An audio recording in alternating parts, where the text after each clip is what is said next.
ছেলের বিয়েতে জলের মতো টাকা খরচ করছেন মুকেশ আম্বানি। আম্বানি পরিবারের ছোট ছেলে অনন্তের বিয়ের সেলিব্রেশন চলছে 4 মাস ধরে।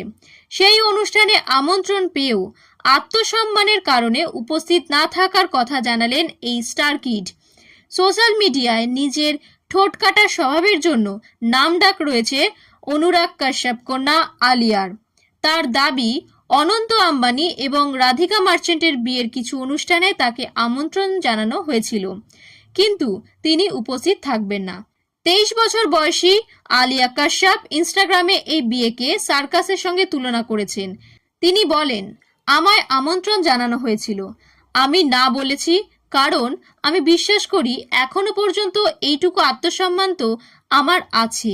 একটা বিয়ের জন্য এভাবে নিজেকে বিক্রি করব না। আম্বানির বিয়ে তো আসলে বিয়ে হচ্ছে না, ওখানে সার্কাস চলছে।